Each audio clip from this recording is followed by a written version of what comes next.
Jeff. Hey, Jeff. Sorry.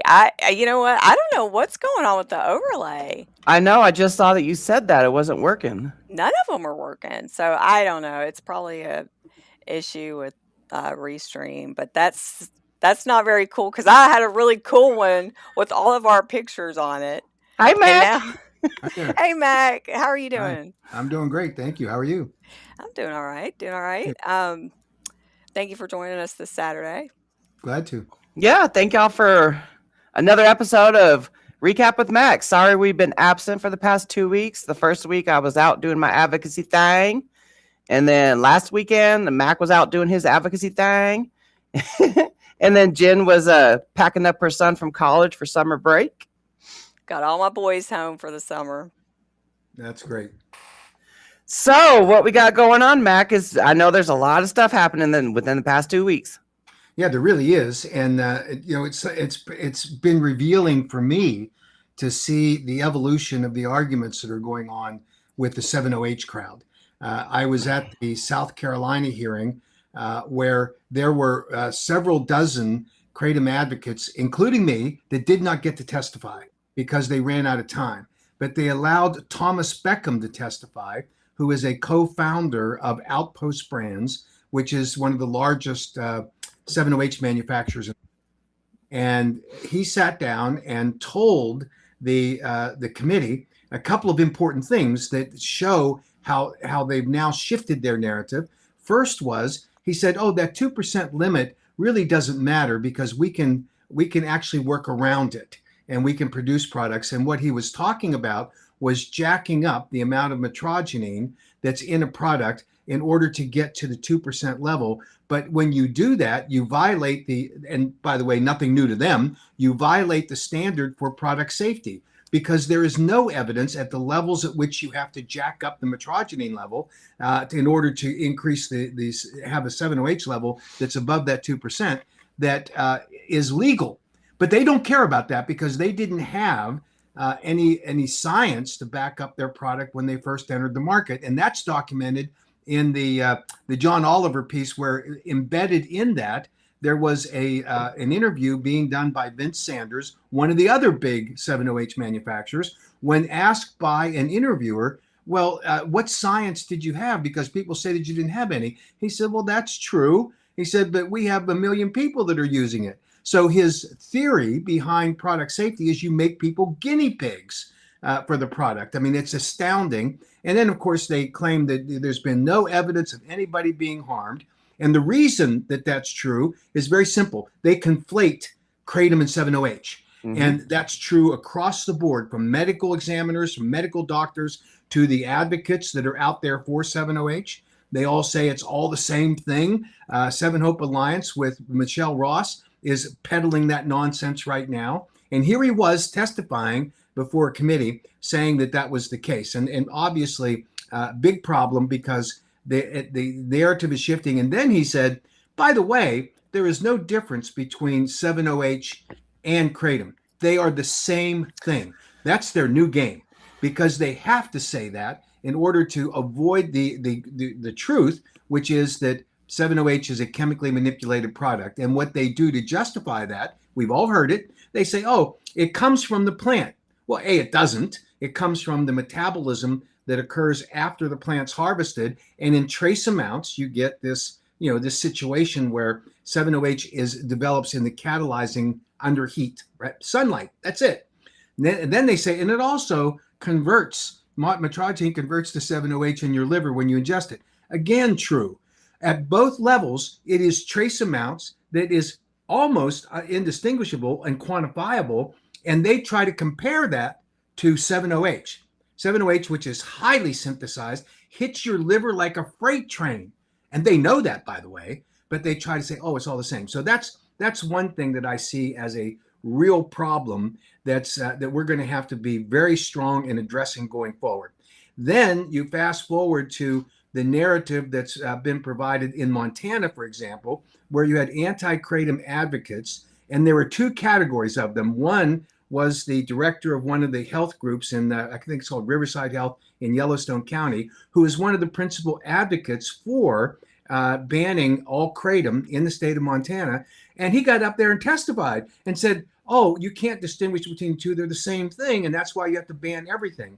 So they're actually borrowing from the 7-OH crowd the very same argument in order to punitively penalize kratom consumers. So obviously that's a problem. And then you had the KDA entourage who testified in Montana. And as I was sitting there listening to, and I've heard it over and over again, nobody is going to say that we don't regret that people are dead. I mean, that's a fact. And when you lose a family member, a child, that grief is indescribable. But and my point is, enough. Now we're going to have to get to the truth, because you hear these people that are so-called advocates to ban kratom because their son died or daughter died or family member died of kratom. Okay, prove it. Because the KDA is out there saying, don't show your autopsies. Mm-hmm. They say it publicly.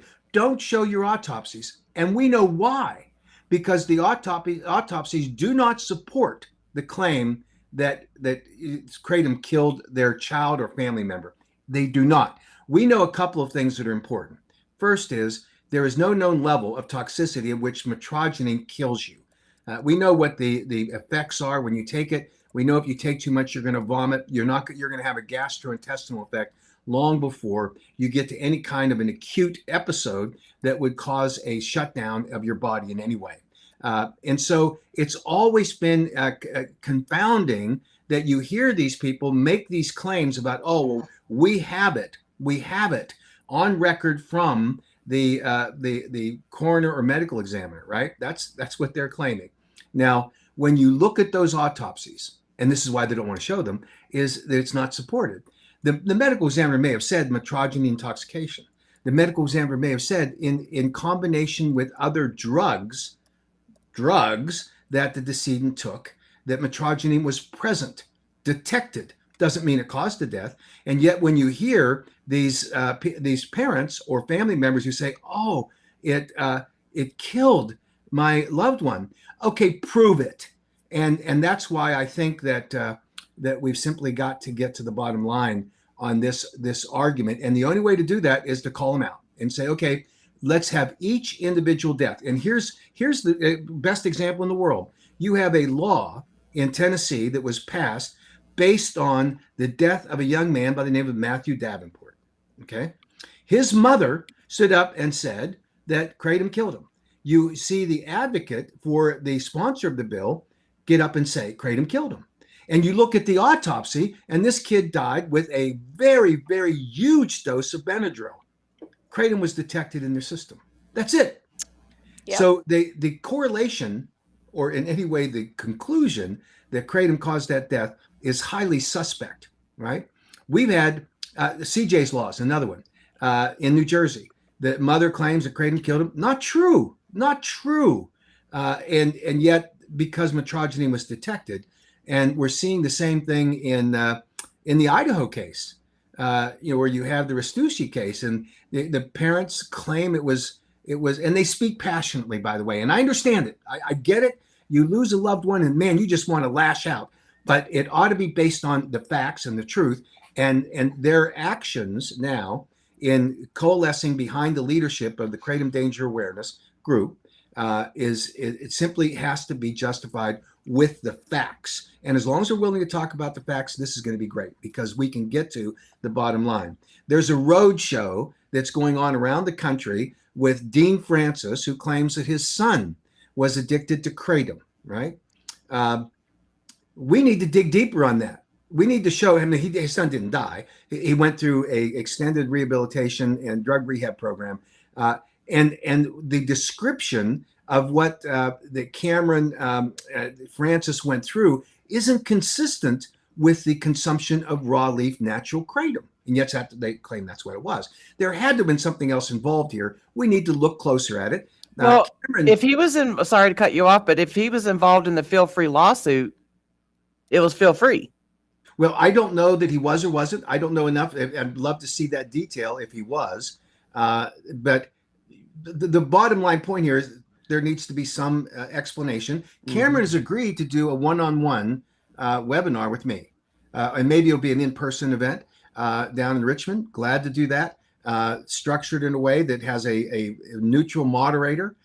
Let people come and ask questions. Again, exposing the truth as opposed to this narrow field of grief that has been weaponized into now a battle against Kratom. And Patty Wheeler's on this road tour with Senator McKell. Senator McKell, by the way, who everybody knows, prior to his proposing the legislation, posted a social media post, I don't know if it's even up anymore, where he said that he had a client that he believed was harmed by Kratom. And then he puts a bill in the legislature. There's some ethical questions about whether that was he was the appropriate sponsor for something for which he had a legal case that was taking place. And then he sits before the legislative panel, and when asked directly by Representative Chevet about the FDA dose finding study, he confidently, without any question, instinctively says that study was funded by industry.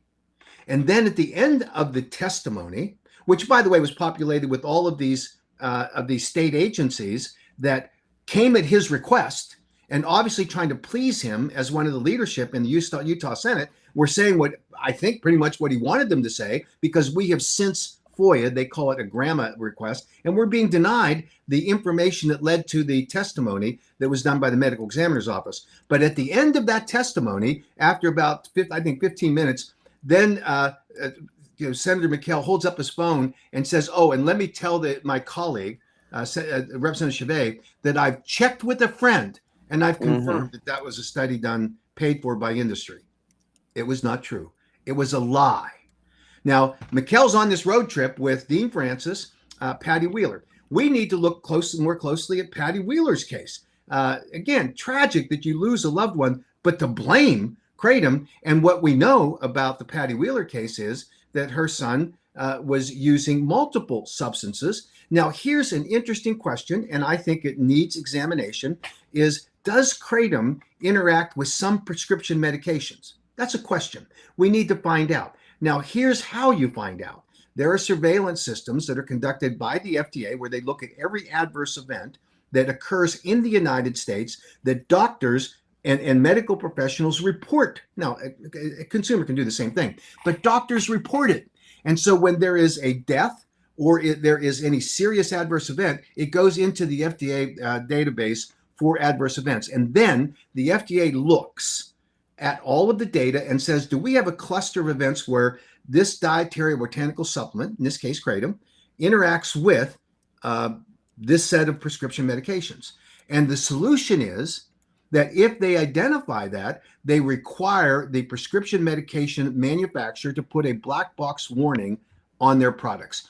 Do not consume this product, this prescription product, with this substance, whatever it is. And in this case, if it's Kratom, let's know that. Here's the interesting thing. The FDA has not identified any cluster of deaths that are associated with the combination of those products as a basis for there being a black box warning. But then it's incumbent on the medical examiner to actually identify the truth. And the truth is going to be, it was Benadryl, for example, in the Davenport case that killed that young man. Kratom just happened to be present in the system. Did he drink a cup of coffee that day? The most widely used psychoactive drug in the world is caffeine. Did he? And if he did, why wasn't that listed as the combination of products that were found in his system? So this is a combination of factors that we're only going to unwind when we challenge directly this group of people that have now decided to focus on the wrong target. And they're trying to mislead public policymakers. On the 7-OH side, they want to spread the same lies they told when 7-OH first came on the market. Mm-hmm. You know, they misled consumers. They told you it was Kratom. They still do. I went and ordered a 7-OH product 2 days ago that I expect to get this coming week. And it says on it, advanced Kratom alkaloids. Still being sold. You think it's Kratom, right? It's shocking. And they're doing it today. So they're misleading consumers. 7-OH is not Kratom. Nope. Not by any definition, and yet they will lie and say that it is. And so we've got to deal with that problem. This argument that Kratom and 7-OH are the same, peddled by the likes of Michelle Ross, who is lying when she tells people that, misrepresenting the facts, no science to back it up. So we obviously have some work to do there. And then you have this other thing that's going on where you have people in the Kratom community that are saying things like, oh, you just have to understand that we should live and let live. Live and let live. On 7-OH, you let them take it and they die. And and I'm talking about the Kratom gals. I call them the 7-OH gals. That's literally what they're peddling. They will say, Madeline Sklar will say, oh, I'm not for 7-OH. I think it was horrible what they did when they came on the marketplace. And, they didn't label it properly. Well, guess what? That's a violation of law, Madeline. That's illegal. And so you're condoning illegal behavior? That's exactly what happened. But she says it. And then she says, but, people that are seeking it for pain. If you look at 7-OH manufacturing labeling, it's all about pain relief, right? That's illegal labeling under FDA law. So we're condoning illegal behavior again. And Madeline says, oh, live and let live. And the rest of the group there. You've got people that are out there right now abusing 7-OH products, and we say, oh, just let them. Do we say that about fentanyl? Right. morphine, heroin? And I'm Of sure that course there's not. some, heroin addicts out there. I mean, just hypothetically, I'm sure there's maybe one or two heroin addicts out there that are using heroin appropriately, but you don't see us out here advocating for that. There's Of that course. one black doctor that he uses heroin moderately. I remember Yeah, I reading mean, that I'm a sure there couple while are. back.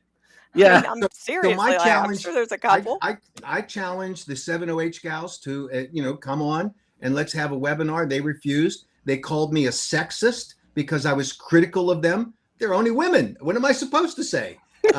They say that I was a bully, and I've got all the emails. I respectfully asked if I could come on the show with them, and Madeline Sklar said no, we're not going to let Mac Haddow, who doesn't agree with 70H on this program, but we'll have Wednesday Forest Bear. We'll have her on, and we'll have one of her regular co-hosts on who works for a 70H manufacturer and marketer. And to hear that nonsense, oh, well, I don't agree that 708 should be packaged in packaging that attractive to children. For goodness sake, go and look at the manufacturer's webpage that woman works for and tell me that isn't attractive to children. It is all about attracting to children. I mean, this is the hypocrisy's got to end. And then there's the classic. You have Robin Graham sitting there, condemning advocates because they're just not getting out. I said it in South Carolina. There were 24 people that came at 9 a.m. in the morning to a hearing, and they were there. They didn't even get to testify, and they were there. So I don't know what she's talking about, but let's give her the credit. Let's say, okay, it's just it's hard sometimes, and people are just they're lackadaisical. They've just gotten into this slump. I was in Montana at the interim committee this past week, and I knew as I sat there after all the criticism that I've leveled against Robin Graham for that comment, that she, for God's sake, would be there in person, or at least on Zoom. She's a Montana resident. She was absent. Did she know? I mean, did you send out see, we didn't even know about the Montana hearing, right? Because I remember you telling me that you were told by somebody, I don't know who, that the out-of-towners weren't allowed to testify. So you didn't even put out an email blast or anything like that for us to get on, Well, yeah, but doesn't she run the advocacy, that thing, the BAE? She runs the Botanics Advocacy and Education. She claims that they have a scraping tool just like we have that identifies all hearings that are coming up. So she can't say she didn't know about it. Yeah. Now, she's a Montana resident. I agree that there was misinformation that was put out that if you have to be a Montana resident, but she is a Montana resident. She should have been there, or she should have been on the Zoom. And for goodness sake, I can't imagine what the excuse is. The last time, one of the excuses was she was on the way to a friend's funeral. Okay, why wasn't a member of the BAE there? Why wasn't someone standing in for her? Is she a one-person show? I know that's not true because I know the people that are involved with her, but they like to point the bony finger of blame at the Kratom advocates and at the AKA. And that's what this is really about. This is creating a niche market where they can come in and say the AKA doesn't really motivate consumers anymore. And that's not true, but that's what she likes to say. So this is a scam. And if she wants to prove that it's not a scam, then for goodness sake, show up at the hearings when you criticize advocates for not being there in your own state. In Right. your own state. So it was misinformation. So we could have testified then? You could have testified. The KDA people were out in force, and they were allowed to testify. When I asked the chair later, he said, I didn't know that restriction was in place. I asked the staffer, and he deferred. There was obviously a mix-up, but that's okay. It was publicly noticed. It was something that was available to anyone that's looking, and they call scrape tools on the internet.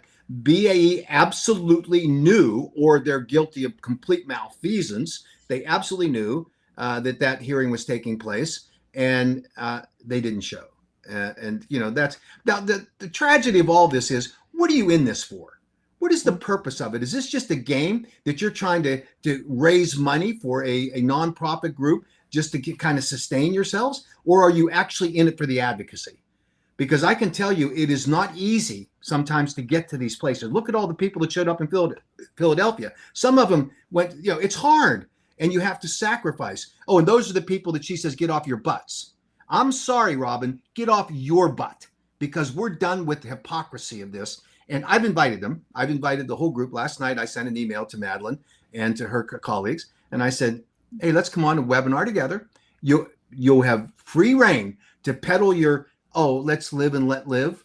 Let's talk about that. Free reign to say how 70H is okay, which one of her panelists can say, and that's Rayner. And hey, if there's an explanation that Robin can provide, let her do it.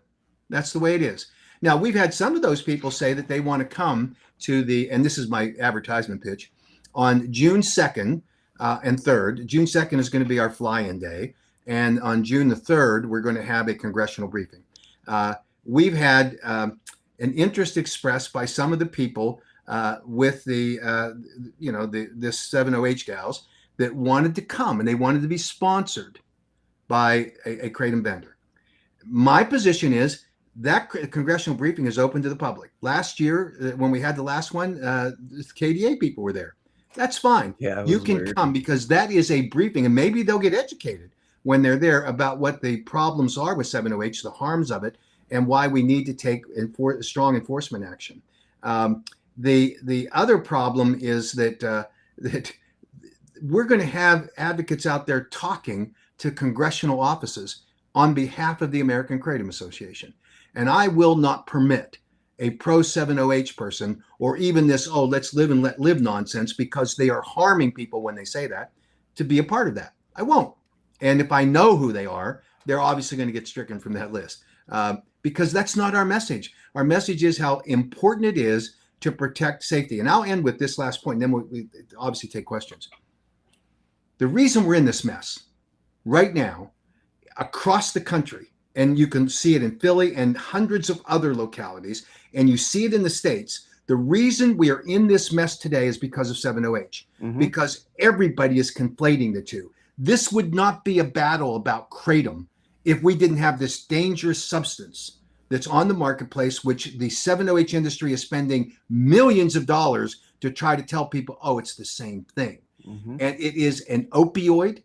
It is highly addictive, and it has the same effects as do opioids. And the fact that the surveillance systems haven't caught up with it yet, although they are now, is part of the story here that we want to tell. And I certainly don't want to put that in the hands of someone who's going to mamby-pamby this and say, let people have the freedom to make their intelligent choices. You cannot make an intelligent choice when the labeling deceives you. You can't make an intelligent choice when you walk into a shop and someone hands you a free sample of an opioid because it addicts you right away. You can't make that. That's not a free choice. That is a deliberate marketing scheme that was developed by the 70H manufacturers. And I actually thought that the first entry of 70H products occurred in August of 2025. I was wrong. I now have found that those products were being tested and put into the marketplace in 2021. And they just made the big marketing splash in 2025. You meant to say 23, August 2023. No, I'm sorry, I'm sorry. Thank you very much. Let me clarify that. The first big marketing splash was in August of 2023. Okay. But we now know that the first introduction of these products is in 2021. You look at Vince Sanders in the John Oliver piece where he's talking about the 70H products. He was the one that made the first market introduction, big splash marketing introduction in the 2023 timeframe. But he admits that he was in the marketplace in 2024. He says, I never saw a product take off like this in all my 10 years in the cannabis industry. Wow, it was really something. These people are selling opioids, and their justification is we're making a lot of money. That's it. Yeah. I mean, they won't admit that. They won't admit that. He has no safety. He says, we have 1 million people that are using it. That's our basis for safety. That's not allowed. It is illegal to do that. And he doesn't care. So where the heck did they get that $1 million people or 1 million people use it stat from? Well, I don't know. I think it's the volume of the number of units sold and their own marketing data. I'll accept for the sake of argument it's 1 million people. That's 1 million people have been put at risk, 1 million people that are under threat by using a product that was mislabeled, that is illegal to be on the marketplace based on federal law. They can hide behind in whatever corner they choose to hide behind. But it is, and I'll say it strongly, it is shameful for any kratom advocate like Madeline Sklar to claim, oh, I don't really have any beef in this. I think it's terrible what the 7-OH people did when they first entered the market. But to condone its continued availability to consumers is unforgivable and shameful because it's harming us. And that's why we're in these battles. We would have, my estimation, and I know people could criticize it, I'll bet we would have 30 to 35 states would pass the KCPA now. I agree. I agree. Wage. We want to protect consumers. And what do we get? We get these imposters, masqueraders that come on the marketplace with a highly dangerous, highly addictive product, and they get justified by the 7-OH gals. Done with them. But when I say done with them, I'm not going to tolerate their misinformation anymore. And this idea, oh well, Mac's a sexist because he criticized, and Mac's a bully because he won't just let us say what we want to say. And by the way, I'll invite. They can pick the moderator. I don't even need a neutral moderator. They can pick whoever they want to be the moderator because I'm not afraid of it. I can tell the truth. I can describe exactly what's going on in this marketplace. They could invite Michelle Ross to be the moderator. I'd love that. And let's have it. She was at the debate last year. She was the moderator. But I just, at this point, I'll take whatever rules they want because what is the most important thing? We need to get the message out. We really need to be able to tell consumers what the truth is and not let these imposters be on the marketplace and put them at risk. And in doing so, endangers every kratom consumer who's going to be banned from access, as we've seen in a couple of states because of this confusion about 7-OH and kratom. And that's what we're, that's my goal. And I'm ready to go. I mean, you know what? We need commercials. We need commercials on TV. We do. We really do. Expensive. We're trying right now to develop a advertising campaign that will just do this very thing, and we're trying to raise money for it. But it's tough. And I'll tell you the interesting thing that's going on right now. In Ohio, you have the Board of Pharmacy who actually they've got it so wrong it's unbelievable. If you listen to the chief pharmacist from the Board of Pharmacy make her presentation to the Board of Pharmacy late last year and watch the reaction. It was a highly complex 40-minute presentation. She conflated 7-OH and kratom together all through her presentation. If you were sitting there and you were an objective observer, you would have had at least 10 questions. The lemmings sitting on that board, all pharmacists, all appointed by Governor DeWine, sat there and did not ask a single question.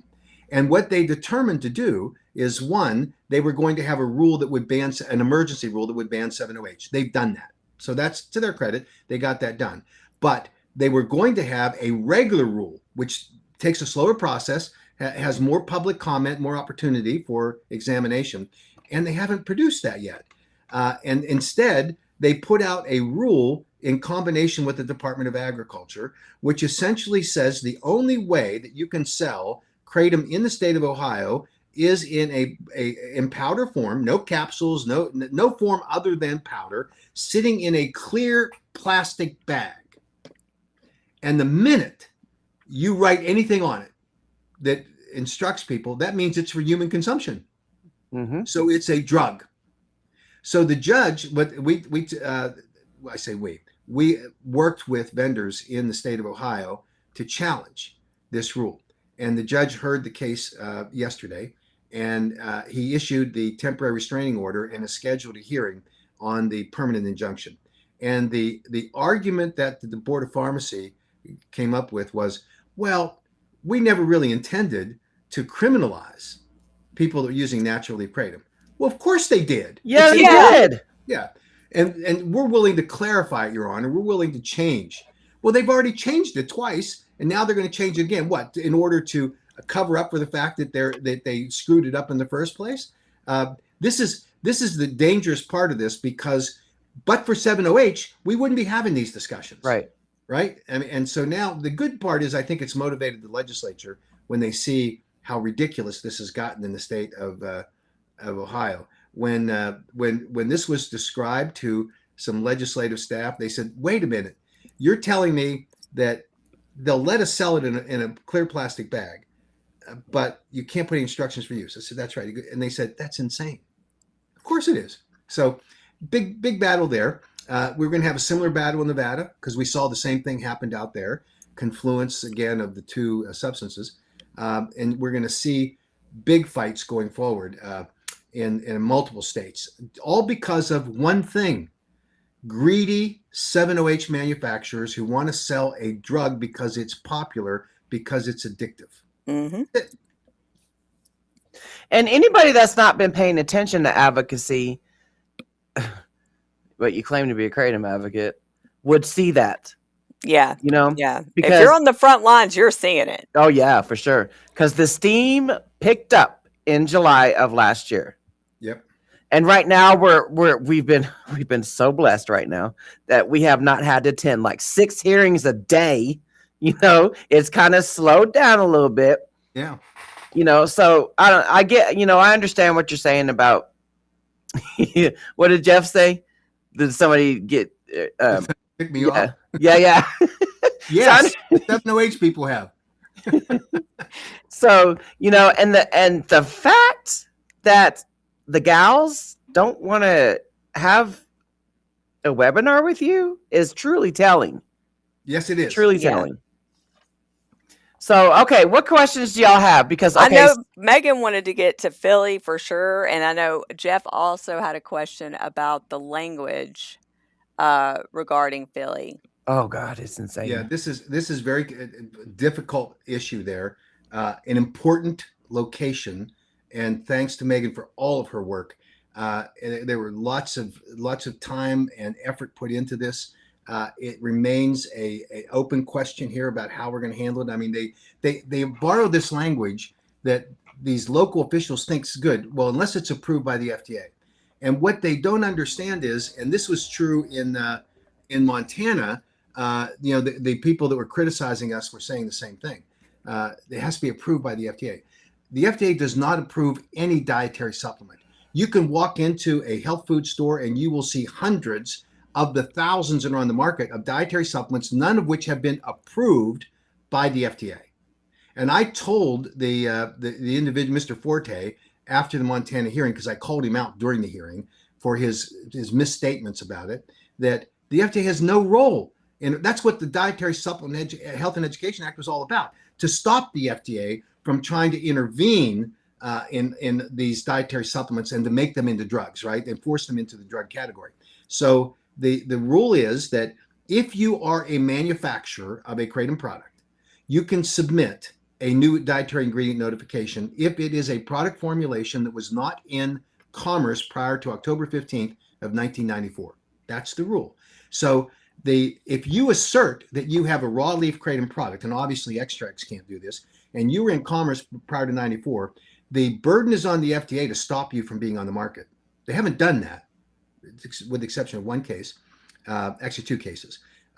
Then if you enter that portal of a new dietary ingredient notification, you submit your scientific evidence, the FDA reviews it, and they have 75 days. And then they can issue objections. And it's an objection letter. And you can have a discussion. And even if you disagree with the FDA, you're allowed to go onto the market 75 days later. Now, the protection is that the burden is on the FDA, having reviewed all of that information provided by a kratom manufacturer, then has the burden to take it off the market if it poses a threat to the consumer. Now, how many kratom products have been withdrawn from the market by the FDA? None. 0, because it's the burden's on them. Now, how could they sit before any judge and say, "Oh, we think kratom's dangerous"? Oh, ignore the fact that we told a federal judge that kratom, we have not yet determined whether kratom's dangerous or not, right? The federal judge said that the government had stated that kratom is legal for sale across the country. That's in the federal court record, which Mr. Forte conveniently wanted to ignore in Montana.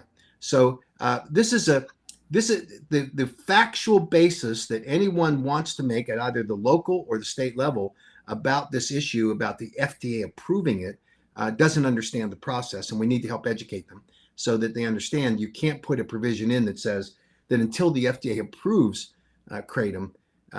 And by the way, the only approval mechanism that's available for any product in the United States to have FDA approval is through a new drug approval application process. If you want to market as a drug and you want to be able to prove both safety and efficacy. Safety is important, but efficacy for a drug means that it's effective. You can't just throw in a product that you think is going to help people. You've got to prove that it does. And that's why you see, news reports regularly that huge drug companies are withdrawing products from consideration because they haven't been able to prove efficacy. So there's no way 708ers could do that. Well, I opened that door to them. If you really believe that 708, with all of your marketing materials, all of it says this will help you with pain, that's their claim. That's an illegal marketing claim, by the way. That's true for kratom too. We've reported over 140 kratom companies that make illegal therapeutic claims. I can say it. I can say it. Consumers can say it all day long. Yeah. Your experience is protected by the free speech rights, but commercial speech is limited. So there's the challenge for the 708 people. If you really believe the therapeutic claims that you're making, then apply for a new drug application, and good on you. But you're not allowed to have the product on the market if you're marketing a drug, and they're marketing a drug, and in this case, a dangerous drug, because it's being purchased by people who believe it's kratom. It's being purchased by people who think that it is safe, and that's just the bottom line. Over there about that damned FDA website, I agree. They've got to fix it because it is confusing, and I think that I keep saying this, we're this close, and I think they will eventually do it here, but it's not fast enough. I mean, it's so confusing. Connie Sanford, I think you're the lady who follows me on LinkedIn, but she says, can we get more science on the official kratom website, like dose studies, the facts about not needing FDA approval, all the new and old relevant science? I think that's where people go. Yeah. We need to do better. I remember you talking about you were going to do an updated. I'm really working on it, but I've been on the road so much. Yeah, you have. But I promise you, we're going to get it out there. Like, I can't believe how many times a week you're crisscrossing across the country. It's like, and you know what? And I talk about this all the time because I don't do as much as you do, Mac. But when I go, when I'm flying out, these airports are like cities within a city, and you got to walk far and all that stuff. How do you do it, Mac? Do you hop on one of those scooter things, or not scooter things, but the, you walk? I hustle. Yes. Man. It is insane how huge these airports are. Yeah, and I've got my list of the really bad airports that have the long walks. I know what they are. Well, DIA's one. My airport's one. Yeah. Out here in Denver. Yeah, no question. Hey, hi guys. Thanks for all the hard work. Wanted to see if we can have an estimated date on the California Senate hearing for AB 1088. Okay, good news there is that Assemblywoman Baines is now focusing on this, we're making some amendments because there's some problems with 1088. The restrictions on packaging are too tough. The formulation on 708 needs to be amended. I think that we're making some progress there, and I'm told that they're going to try to get the hearing done before they break for the summer, so that we may see a hearing in the mid-July or June. I'm sorry, on that, and I think they're working on the amendments and that might hang us up. But I think that's where we are. Same as in Ohio. We're amending it right now. They're going to try to get that one out because of this problem with the BOP. So yeah, we're working on this. These are really, really tough issues for these legislators because I live it every day. You guys live it every day. Mm-hmm. So we know so much about it, and these legislators they're nothing, and they're listening to these critics. Yeah. They're listening to Dean Francis and Senator McKell. Well, my thing is, like, when you become a legislator, though, when you become somebody that is elected public servant, yeah, I mean, you should have an open mind and you should listen to both sides. Like that should you shouldn't automatically be biased because you've already heard from one side. I think that's absolutely right. And too many people, Jen is exactly right.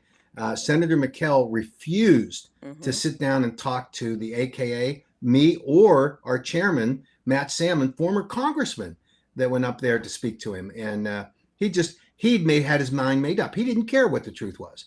He just wanted to prosecute his case. He should have done it in a court of law, not in the legislature. He should not have lied the way he did in the legislature. He shouldn't be allowed to lie on the public airwaves. I mean, he was on, I think I've told you guys, he was on a interview on KSL Radio, one of the largest radio stations in the state of Utah. And he said, oh, the Mayo Clinic's done some really good research on kratom. And I came on right after him. I said, that is not true. Now, here's to me, this is the test of a good legislator. If you find out that you've said something wrong, you correct it. Right. Yeah.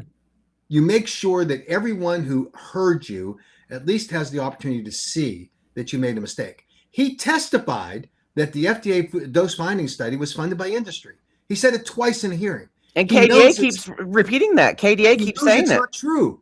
And yet he repeats it and he doesn't go back and correct it. And that is really a challenge, because someone who is that challenged ethically isn't willing to correct the record. That's really too bad. Yeah, we need to so Megan, tell Sean, thank him for going to the Philly hearing. And where were the consumers? Where were the advocates? That's what I want to know. It was Sean Zamorano that showed up. It was Adam Sweeb, and then Christopher Deeney and Colin from the AKA. There was no consumers or advocates in there. I thought Allie was there from. Oh yeah, Allison. Allie, yeah. Yeah. And it's a challenge because of time, notice, and that kind of thing. We're trying to do. We heavily promoted it. I know. It's just one of those things that Craig Katz was there too. Yeah. He did good too. Yeah. So I think that's a good turnout. I mean, that's not just one or two. We had a half dozen people that were there, a little more than that, and we're going to continue to work with the legislators there in that city council. The voices are being heard. I'll tell you that. And I think that the good work that the Zamaros are doing is just fabulous, and the way we get this done. So we're going to keep fighting. Yeah, because Megan says, so do we have a game plan if we have 2 days notice before Memorial Day holiday? Because there's supposed to be a hearing next Thursday. Yeah. And I know that Colin is working with our team to make sure we get encourage people to come out. So we're doing our best. I'm sure Rob and Graham will be there. I mean, don't get me wrong, but we're going to keep hammering on this and encouraging people to participate. But it's that whole FDA approval thing that's written in that language that just you can't. What? Yeah, that's what's written in there. Yeah, it's something. Kathleen here just said that Vallejo in Louisiana, John Shinholzer testified in the hearing in Louisiana, and she still is unwilling to say she was wrong. Wow. When she says there's no such thing as a synthetic, and the truth smacks her in the face, and she's not willing to correct it. Wow. But, there are legislators that are so insulated in thinking that their power and their what they think is the truth doesn't need any kind of examination, and they're intolerant of anyone that says something that contradicts their view. If I'm wrong, I will always admit that I'm wrong. Yeah, I mean, same. We're humans. You know what I'm saying?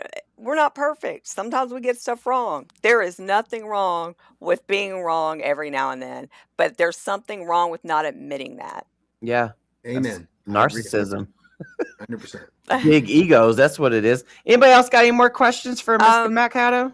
We do have this one. I don't know if Mac saw this. As Mac, thank you so much for all you do. I'm a Zephyr type B personality, so I would struggle with advocating, presenting, arguing on behalf of Kratom before a government body. So yeah, we do appreciate you, Mac. Well, that's kind of you. And if you have that kind of experience of not being able to stand in front of a legislative body, that's fine. Email. Another thing you could do is just video yourself with your phone and send your testimonial in. I think that those personal stories really make a difference. And so I'd love to have people do that. And that's just the way it is right now.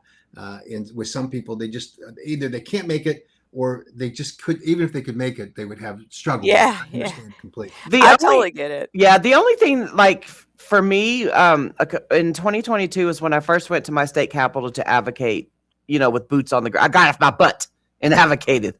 And it's just making that jump. Like you remember what it was like making that jump onto Kratom, and then everything went smooth afterwards. So that's all you got to do is make that jump and then rewatch yourself. You take notes after you rewatch yourself and you learn from yourself. That's the best way to advocate. I've been advocating on social media for a lot. Oh God, I'm sounding like somebody else. It does help though. Like, and that's why me and Misty, do a lot of the lives and stuff we do of the hearings, because it does help to hear other people and what they say and give you ideas. And, so that's it. But it does help to go back and listen to yourself. I can't tell you how many times I hear myself say, and I'm like, stop it, Jennifer. You perfect your own craft. I just said it. Yeah, you did. Connie did ask a question. I know this is, we went over this before, but I think she's going over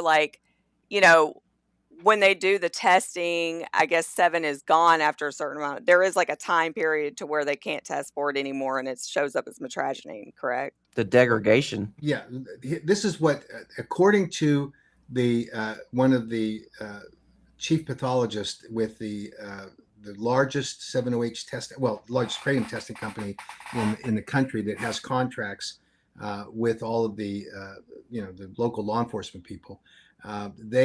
Their pathologist was down at the 4th annual Kratom International Conference in Florida last year, and he made a presentation on this. And he said, we're starting to see this uptick in 7-OH adverse events and deaths. But he said, here's the problem. He said 7-OH is so unstable that it washes out of the bloodstream very quickly. So depending on the timing of the autopsy, and even if it's fast, it may not pick it up, you will have only what's left, trace levels of metragenine that are contained in most 7-OH products. So his warning to us was, you're going to see a reduction because of the number of deaths where metragenine is the only substance detected because 7-OH is washed out. You're going to see that 1,000 nanograms per milliliter, which was their standard for a cause of concern. He said it may come down to 400 nanograms per milliliters because 7-OH is no longer detected. Now, I think the solution to that is that they need better testing methodology, and you don't always look for the substance, you look for the artifacts. And one thing that informs any postmortem investigation is to obtain the product. Yeah. And if they know what the product is, then if it's a 7-OH product, that's easier for obviously a pathologist to examine. But the truth is 7-OH is not going to be present in a post-mortem investigation, even though it may have caused the death. Okay, so that kind of answers my question, Jen. Remember I was saying the other day, I was like, because we interviewed McCurdy and then that NMS Labs when we were watching that presentation. And he also presented again this year in February. He was he had to do it on Zoom on the presentation. Right. But so if if the metragenine content is low, that means it was a 7-OH product then. More than likely. So let's just go off the case of that Dakota kid that, died in Michigan. Yeah. 290 in, nanograms per milliliter thing. Right. It was 290.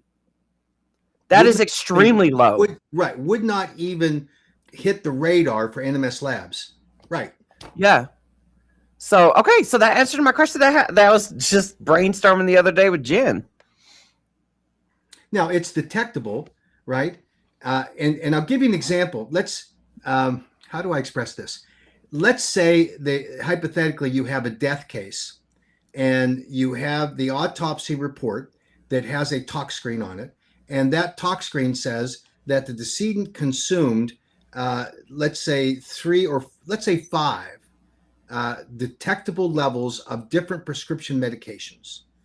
And metragenine was detected, but not at a quantifiable level. Now think about that. Not at a quantifiable level on the tox screen. And then the conclusion was it was the death was caused by a combination of metragenine and then these 5 other drugs. All 5 other drugs had quantifiable levels, meaning that you can test it and you actually know how much is there. Mhm. And they pop with a metrogeny detected but not quantifiable, which means that it's so low it's unbelievable. They can't even tell what it is, and they want to call that a kratom death.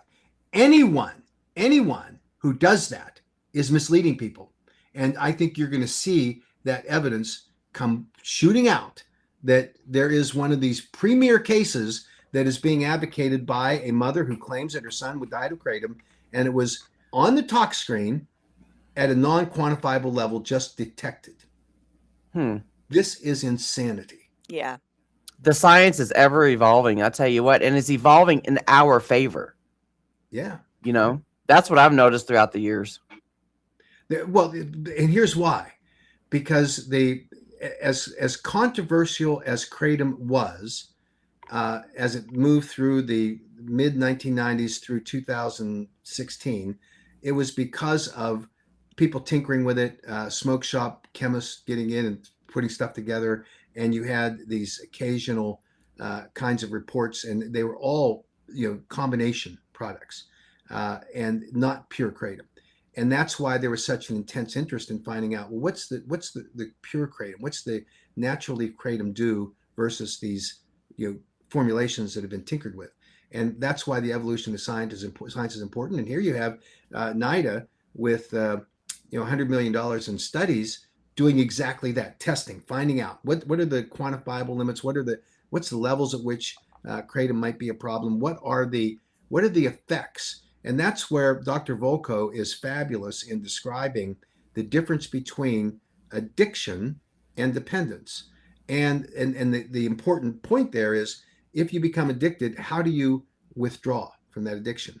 And what does it take? And we know that it's a difficult, drug-intensive process. And you contrast that to metrogeny, which has the same dependence profile as caffeine. Mm-hmm. In 10 days, runny nose, upset stomach, minor headache, and you're done. You walk away. No medical intervention, no Suboxone, none that's needed. And you'll hear people that you think are experts sit and give testimony, say, "Oh, we treated this kratom person with Suboxone." Well, one of two things is true about that. One, you overtreated them and you get reimbursed for Suboxone, and you exposed a patient to an opioid for no reason. Or two, that was 7-OH, and Suboxone's an appropriate treatment. I heard Mr. Forte talk about, or maybe it was the woman that followed him, that talked about resuscitating people with Narcan. Not metrogeny. Exactly. Not metrogeny, and yet that's what they blamed. Yeah, we live streamed the Montana hearing last night, so I could see what we were getting in, or what you were talking about with your video that you posted on the AKA YouTube page. Yeah. It was an interesting hearing, and interesting. Yeah. And I was at the end of the hearing. This was astounding. The woman, the blonde-haired woman that testified, she turned to me and she said, "Where are you from?" I said, "I'm from Virginia." She goes, "Well, it must be slow for you to come to vacation in Montana." I said, "I came here because this is an important issue." And she said, "Oh yeah," just dismissed me. And she said, "But you have to make $1, don't you?" I said, "I'm not sure what that comment means. Did I ask you why you're here? Don't you make money at your job? Is that why you're here? Or would you have just done this anyway?" "Well, no, I'm not a lobbyist." I said, "You're acting like one. You're up here testifying. How can you criticize me for defending a position, and you're allowed to do that, but you criticize me because I came from Virginia, or because I get paid to be a lobbyist for the American Kratom Association?" This is the kind of nonsensical, almost hysterical kind of argumentation. And it was so offensive to listen to her kind of lecture me about why I traveled so far. She has no idea. Yeah. No idea about this. But, that's a cute little thing that they can throw out. And I hate it when they bring up the whole lobbyist thing, because it's like, that's just part of legislation. Like, every industry has a lobbyist. Yeah, it's like, why is it not okay for us to have one? I'm just still trying to figure out who the KDA lobbyist is. Mikkel? Is it Mikkel? And well, now of Dean? course, you've got Dean Francis, who's started an organization that they're cooperating together. And you've got all the KDA people. You've got Patty Wheeler, got Senator McKell. They're all just a cabal. And Yeah. they think they can run around the country spreading misinformation. Bottom line, it's misinformation. No other way to describe it because it's not accurate. And, they self-justify themselves because they feel deeply, some of them feel very deeply about the loss of their loved ones. And again, a very difficult thing to challenge them on because they want that space. And I would never suggest that we challenge them, except that they have now taken their grief and weaponized it into an advocacy campaign. And we're entitled to examine what really happened. What does your autopsy report and talk screen really say? We have every right to that, as opposed to them getting up there. And I don't care how they some of it seems cynically, I guess, a little bit orchestrated. When on cue they start crying. Of course it's tragic. But when you want to do an advocacy thing, don't make it into theater. Right. State the facts, make it what it is. I'm not against crying, by the way, but don't make that. And then to hear this, I heard it in Montana. I thought, wow, here's their new thing. We just don't feel listened to. Nobody's listening. Yeah, I heard that too. What? Y'all are the ones that are dictating public policy all over the country. Of course. What that really means is you're not agreeing with us. Yeah. You're not banning Kratom. That's what it really means. And they need to be responsible in what they're doing. Bottom line. Ridiculous. It's Right. just, I mean, it's nonsense because This is nonsense. it is nonsense because they find one rep, they find their champion in every state, who will fight to the death, like here in Tennessee. And that rep will not listen to anybody. They will not back down. They will not listen to the science. They literally don't even care about their constituents that rely on Kratom. Like they literally just don't care. Right. And it just bothers me. They say, I know you'll hear from people that say that Kratom really helped them, Yeah. but dismiss them. Yeah, forget about them. Forget about them living their lives and, taking care of their kids. And, they're garbage. Yeah. And, in many cases, the parents get entrapped in this because they want to express their grief. Yeah, and I totally get that. I think for some of them, maybe that's the only reason they get that. That's their reason for waking up every day at this point, and I get that. But, to be hostile and shut us down. Yeah, just, I mean, it's one thing to advocate, but it's another thing to stalk and hunt people. Yeah. Right. I guess is what I don't really know what words I'm trying to express, but it's you cross a line when you do certain things. Yeah. That So Mac's analogy could be perfect for that. Oh, exactly. I got to run, but I'll tell you, obviously I appreciate this opportunity.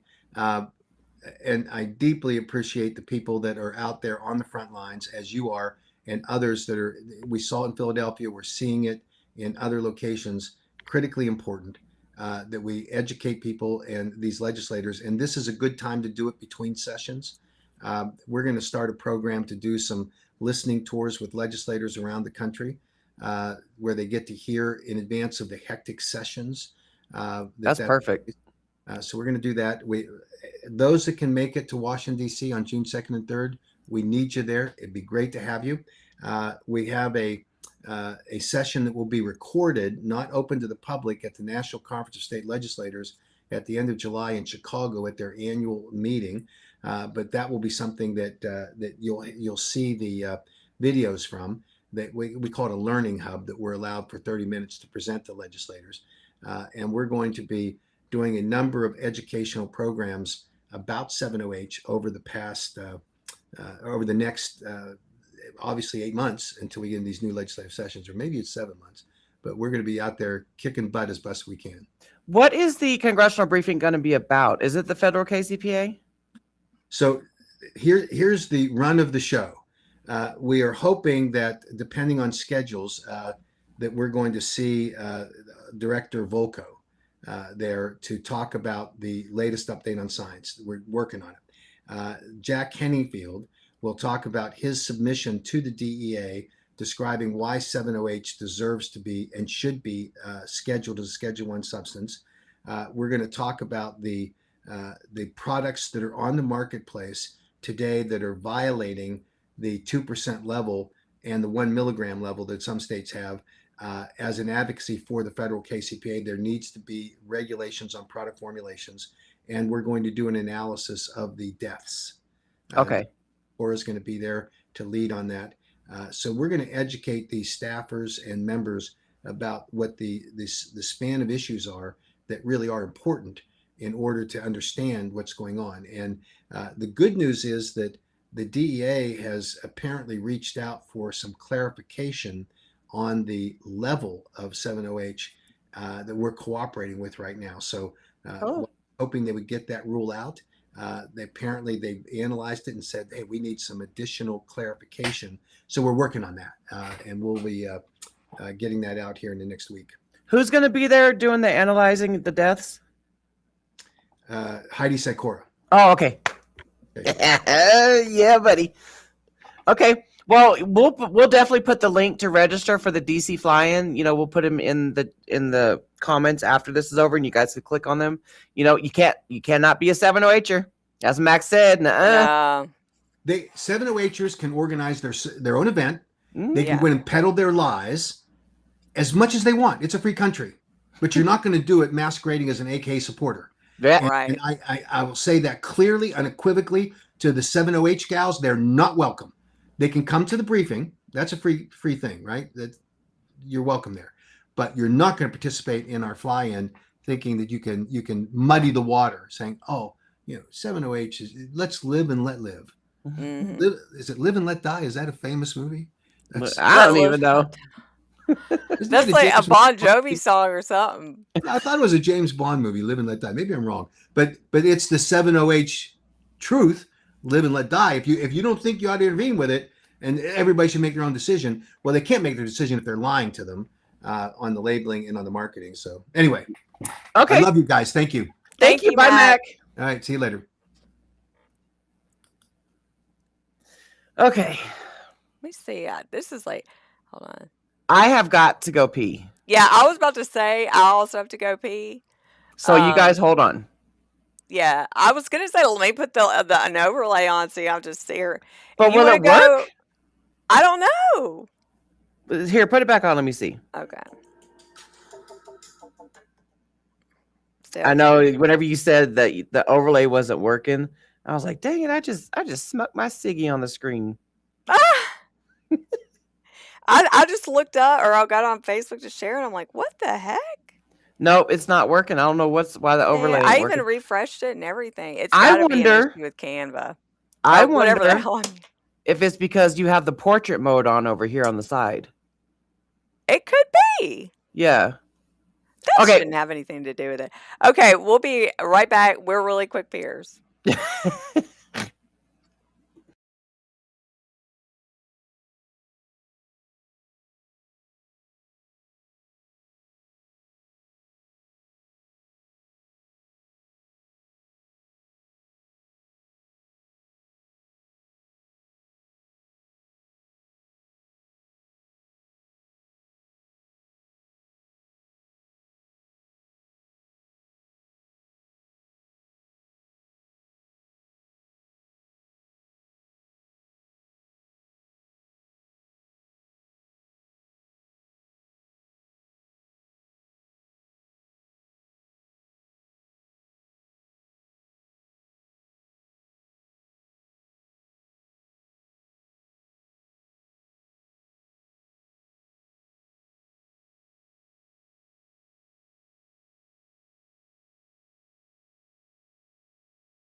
Looks like I beat her. Yeah, that was that was interesting. But yeah, anybody that's watching this and can be in Philly during the next hearing, we definitely need as many people as we can get. See, your bathroom was just right by your door. I have to Yeah. go all the way upstairs. If I had to go upstairs, I'll be back like an hour later. Oh, okay. Yeah, I'm curious to see why that overlay is. In the back of my head, I'm like, why is that overlay not working? But I'm gonna look into it later. I'm just gonna stop thinking about it right now. I mean, it might be because of that portrait mode. Yeah, because that's the only thing we really did different. But I'm trying to think if it. But we can't take the portrait mode What if off. it didn't work on another live and we just didn't Well, I don't know. But now I know to always put my KDA meme up there. Yeah, and whenever we write public comment, I think whenever we're sending out emails for public comment, it might be a good idea just to include. Also, I would like this included in as a public comment, like somewhere in there. Like maybe that should just start being part of our email, because I was thinking about that, because some people, usually they have it online. I think she was just saying that bullshit as an excuse. Right. But, most people do have it on the instructions on the internet, on the website, on whether or not you're supposed to put that in the subject line or the heading. But I'd say I'm just going to start including it all the time. Me too. I'm going to add that in my testimony. About to head off to check out CBD Kratom. Yeah, because that Kratom Cats dude that testified in Philadelphia, I actually forgot his title. I know that he's government operations or something like that, but I don't know if he owns like a bunch of stores or something. He's really smart. I like that guy. Yeah. Yeah, Jeff, I hope you get to. I was gonna go, but I'm not super. I just decided I'm not Superwoman, and I have a lot of stuff on the home front to take care of. Even though I'm gonna be disappointed, I have to realize I'm not Superwoman. Just make sure that y'all fill out that registration link, and on the bottom part of it, it says need help with travel expenses or something like that. Yeah, this is the first time. I've been to DC twice, and the first time I went, like I said, this is the first time that the AK has put that option on the registration link. Yeah, so if anybody needs a little help, don't hesitate to check it on out. Yeah, check that box. Protectkratom.org / is it forward or back? I always say it's / I'm pretty sure. I usually if it's not that, then I've been saying it wrong for a long damn time. Put that right there, buddy. Screenshot that. But we'll put it in the comments after this live stream is done processing and stuff. I wonder if that is like a forward or backwards. Like, what's the difference? That is a forward. Let me Google. You know what? My shirt says "Don't Google Kratom, ask an advocate." But I'm gonna go Google what is forward. It's like if you're standing up and you're falling back, that would be backslash. But if you're, I guess if you were already laying down, what does a / look like? Dang it! It even put the / on there instead of me saying / Oh, I see what you're saying. I gotta type it in just to make sure. That'll be so cool, that congressional briefing. Yeah, it's a / It is a okay, so / now I know. Yeah, that was I love the Mac, and if I would probably go crazy if I didn't have you to like vent to on some of this stuff, and I think it helps Mac vent about the 708 shit that he sees all the time on the front lines, because we see it all the time. We definitely see it all the time, and it's a damn shame that you want to say that you're a Kratom advocate, you're a Kratom consumer. Like I get what he's saying. I understand what he's saying. You're trying to be the glue to mend the communities together when we are far different. Right. Far different. The Kratom community is fighting so hard because of this 708 community yapping a bunch of lies and bullshit off to everybody. And then calling other people in the Kratom community, liars or shills that have been scientists. It's just, I don't know. You have to, have your own, morals, I think, and draw Yeah. your own lines. And there's nothing wrong with drawing your own lines, sticking to your guns on what you truly believe in. There is absolutely nothing wrong with that. Mm-hmm. You're not even loyal to your cause anymore. Right. That's sad. But oh well, not my problem. My problem is to keep what's saving me legal and safe. Yeah, exactly. I understand, Kathleen. I'm in the same boat. I've got a million things, and if I didn't, I would love to go. Oh, you're well. Oh, ain't no holla back, girl. That's a dude now, remember? That's a dude. Oh man, I love that. I remember we had to ask him that one time. Yeah, I don't know. I think that, and it's okay to be friends with people or be cordial with them, but um, I'm not gonna fight for you. right. I'm fighting for me and what's saving me. And if people want to tag along with me, I'm cool with it, But I will not fight for 70H. If you take 70H, I am not fighting for you. It's not my fight. It's not my fight. Never has been. Never will be. I will not use none of my platforms to amplify your voice. You can get the fuck on out of here with that shit. Because we have dedicated astronomical amount of hours in these hearings. Yeah. Oh, what in the world? What's that? Oh, I was like, what in the world? My earbud was, I've dropped it earlier.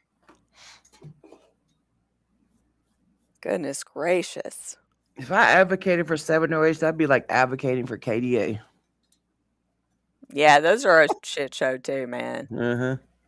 And people call those Kratom all the time. They got comment on. Yeah.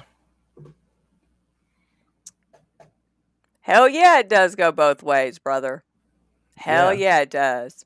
I would never expect a 708er to come and stand up for Kratom. There's no point. Well, in As their a matter of fact, I would hope they wouldn't. But in their minds, they're told 7OH is Kratom. But like we've seen multiple times at these hearings, the 7OH industry will throw Kratom under the bus. Every time. Every fucking time. And I question it all the time. If 7OH is truly made from Kratom, why in the fuck would you do that? Why? 17 members, 5 voted through. We can get to the remaining if we all show up. I think so. I think if there's a good turnout.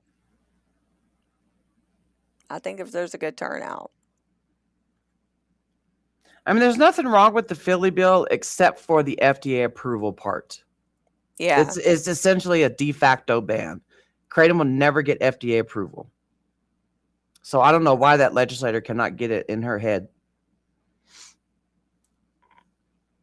Or the city council member. I think too, I think the whole, honestly, Philly's a shit, that last hearing was a shit show because it's like they had 2 bills being talked about at one time, and one of them was, I mean, dude, I wouldn't want shitty ass smoke shops, selling to minors and having shady people around, I wouldn't want that. But then they include that testimony lumped in with the whole Kratom, thing, which is also not even a Kratom thing by itself. It's with the hemp and the THC and Delta 8 and all that shit. And so it's just like chaos, and Kratom gets thrown into it. And so nobody really knows what they're talking about, or, I don't know. The whole thing was a shit show. Well, I imagine what we're going through right now, with Kratom and the 7OH, they're not the same substance. I imagine that's what the Delta 8 community and the cannabis community is going through. Yeah.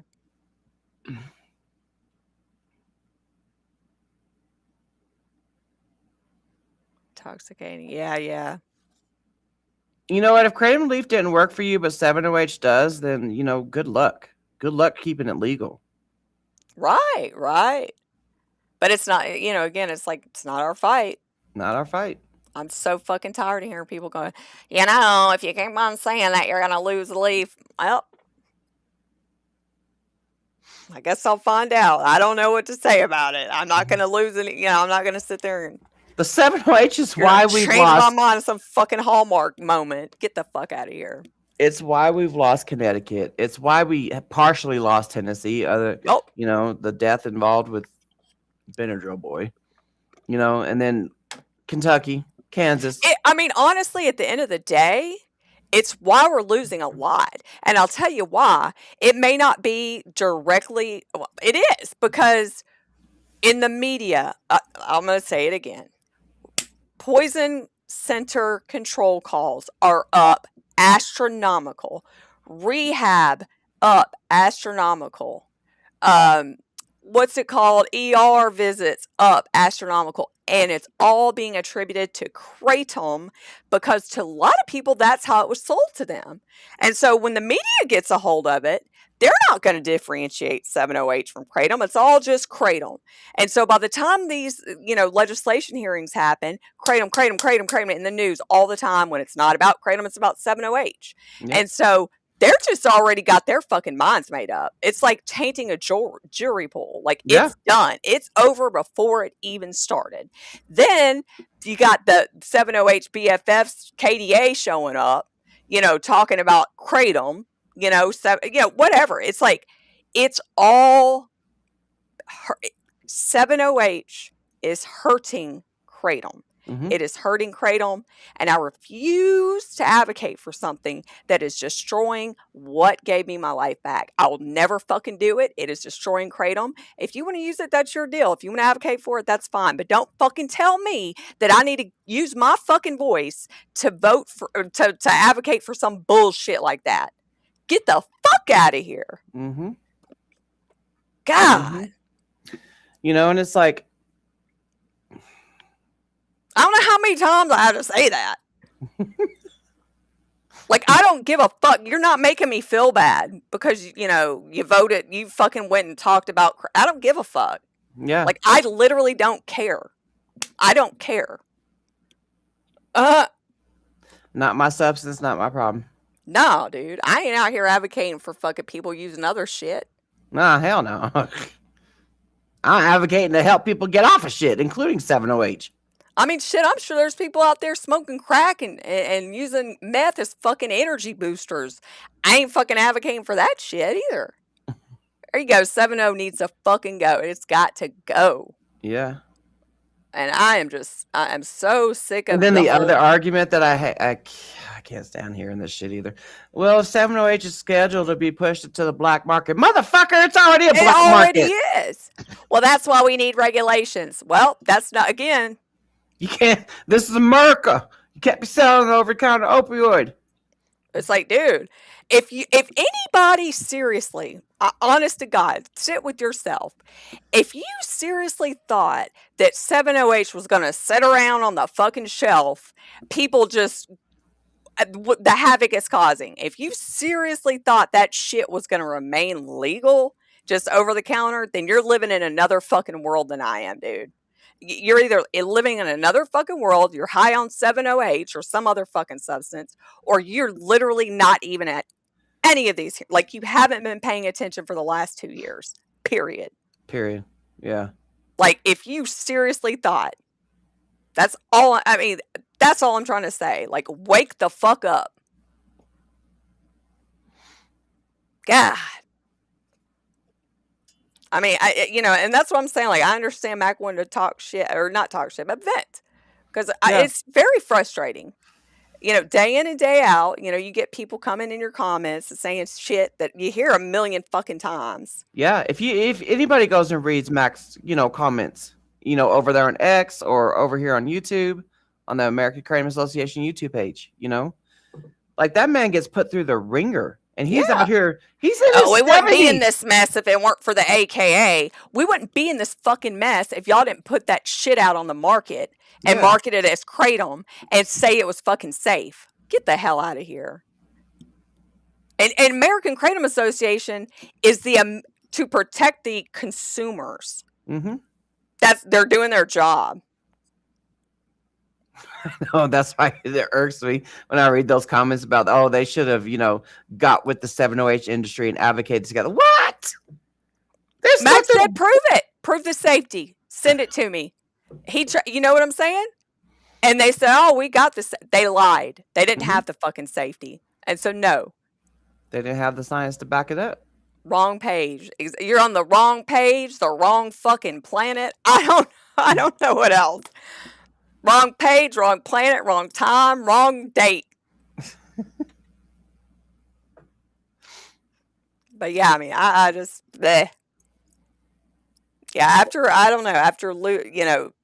we vent as well, and when we vent, we're being called creative purist, or oh, they think that they're better than us. Not what?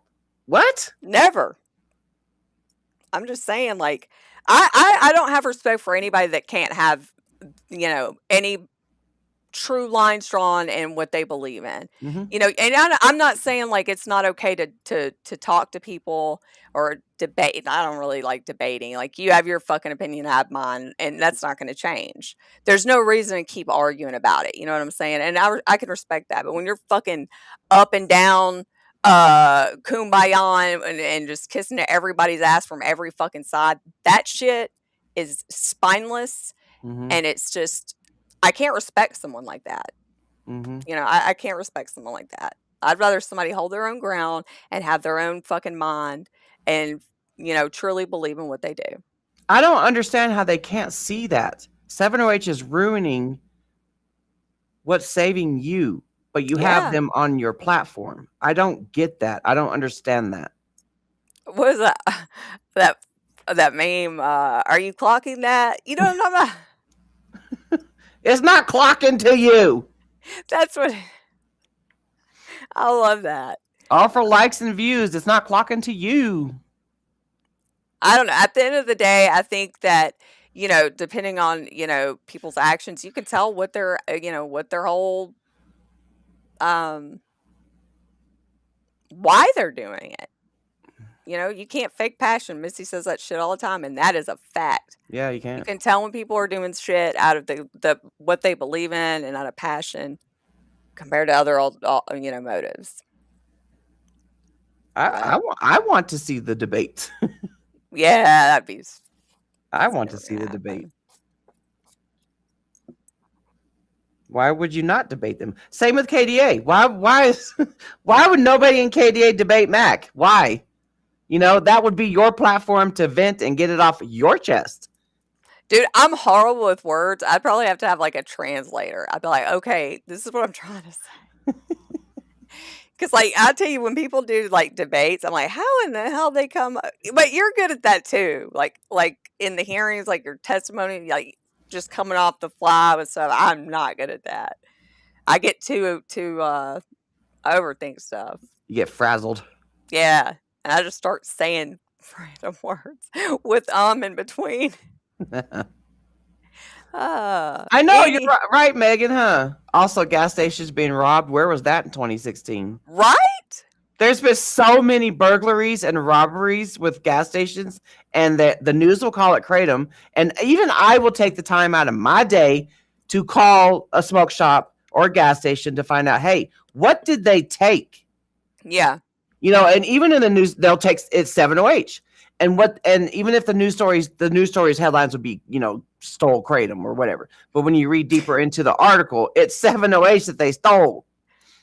Dude, I wish I could come to Philly and testify, though. I do. If I was Superwoman, I would. Because I get so sick of this shit, man. We're no longer on drugs, so we're not Superwomen. Yeah. You know what, though? I don't know. I don't know what I was going to say. We were talking about, the gas station thing, or robbing gas stations and stuff. Yeah. Half of those news media people, they do that shit because that's what's selling. Uh-huh. That's what's selling. They don't want to, report on, like here in Tennessee, I can't tell you how many people I reached out to. They don't give a shit kratom is saving people. They want to hear about Benadryl Boy and how it's destroying the whole fucking country when it's not. Yeah. I love how Mac and the AK is getting all the hate, but they are the ones fighting for the leaf and have been a trailblazer from the front line since the FDA first tried to ban leaf back in 2016. Yeah. Yeah. And it's like, if it weren't for them, it wouldn't even be here now. I mean, I don't know. It does bother me too. It's like talking shit about your only friend. Your only ally, you're going to talk shit about them. I know. But it's, I don't have that thick of skin to be able to deal with stuff like that. I would be upset. I'd be telling people to kiss my ass. I'd be like, I shot myself in the foot. Oh, well. Oh, God, I hated reading those comments all the time. The AKA shot himself in the foot. Making fucking AI-generated memes. If they took all the time that they take to go and talk shit and make AI-generated fucking memes to go advocate, get the fuck out of here. And arguing online. Yeah. I know. The next Kensington. What the hell? It would They save act like the people are folks. just dropping like flies all over the place. Like it's some fucking epidemic that's just gonna take out kids everywhere. You know what I'm saying? Like kids in school are just me dropping like flies and fucking get out of here. It's always about the kids. It would save the folks on Kensington. Yeah. It truly would. Oh man. Anyway, well, I guess we're gonna get off of here, and sorry for getting a little worked up, but I can't stand it when I hear that all the time, man. It's just something that gets to me. I love the gin vents. Like 7-0 gotta go. I'm gonna put that as a ticker from now on. If you're here to comment about how fucking awesome 708 is, you can suck my dick and go away. Do not waste your time. No. Guess what? I don't care. We've been in this advocacy game long enough, buddy. You ain't gonna change our mind. And I know we ain't gonna change your mind, but you know what? We will be here for you when that 708 falls. Right. Creighton will be here to help you with your withdrawals. I will not. That's a good way of putting it. Like, we're not going to sit here and argue with your ass all the time, but we got you. We'll be here. All the hard work that we put in is going to save the leaf, and it'll save you when 708 is gone.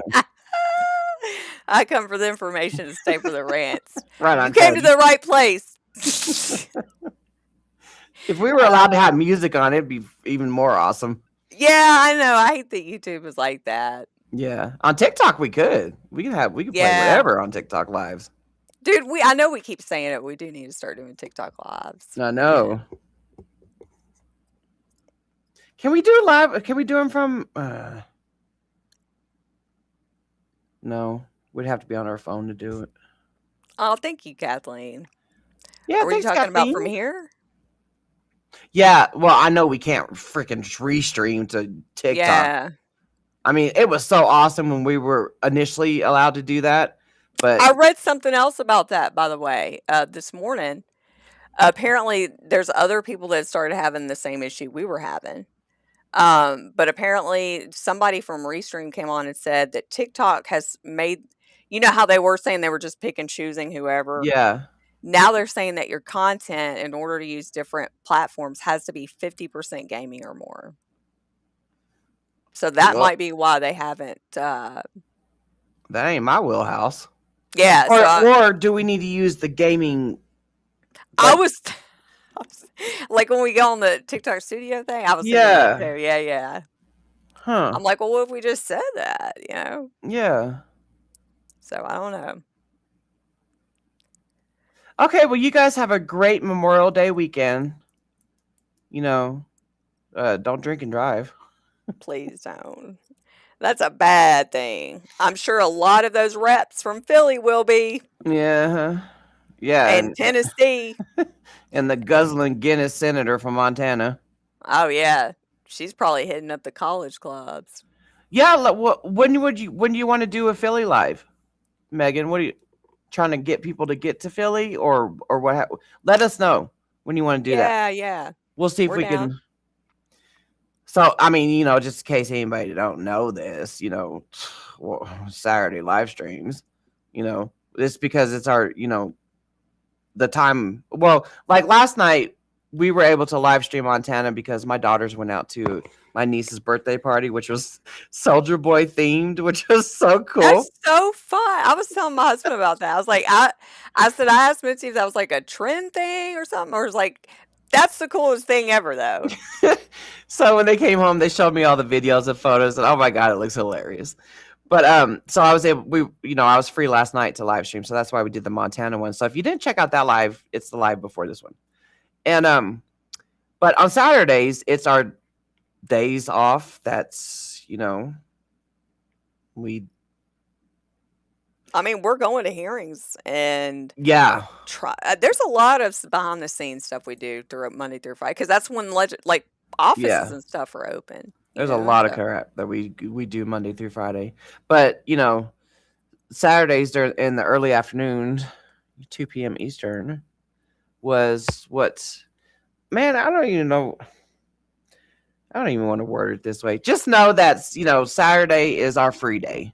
Yeah. I don't want to go into what we once dealt with. Yeah. And that's just the way it is, sometimes. That's just the way it is. Okay, Megan, yeah. So let us know. Like if you're talking about let me look next week. Oh, I love that. I love Soldier Boy. That was my clubbing days. I didn't have any clubbing days. I went to a club a couple times, but I guess every day we hop up out of the bed and turn our swag on. That's true, yeah. Yeah, so let us know, Megan, you and Sean, Sean and Jen. So I love Google Calendar. I freaking love Google Calendar. And so far, we don't have anything on the schedule for next week. No, I was about to say Monday evening, I think, is clear. So far. Well, Monday's Memorial Day.